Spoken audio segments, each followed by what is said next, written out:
Direktur Pakan Direktorat Jenderal Peternakan dan Kesehatan Hewan, Kementerian Pertanian Republik Indonesia, Tri Melasari mendorong pemerintah membuka peluang investasi layanan kapal ternak kepada swasta. Keberadaan kapal ternak Cemara Nusantara milik pemerintah saat ini terbukti mampu berperan menekan disparitas harga antara daerah, produsen, dan juga konsumen.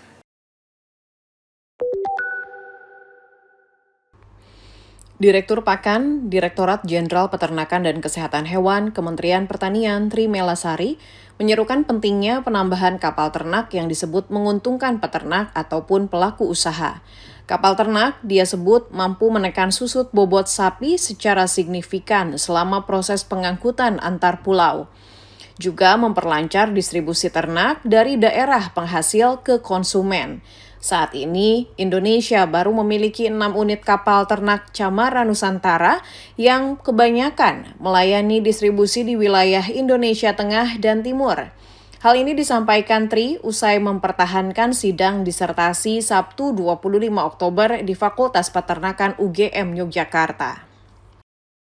Jadi selama ini, sebelum ada kapal ternak, seluruh pengangkutan ternak hanya menggunakan kapal kargo, di mana yang pasti tidak menerapkan prinsip keserawanan, sehingga susut bobotnya tadi bisa kita lihat lebih tinggi, bahkan sangat tinggi, 15-20%. Dan menggunakan kapal ternak, susut bobot itu bisa ditekan menjadi rata-rata 6,27%. Harusnya kalau ideal semua adalah kapal ternak.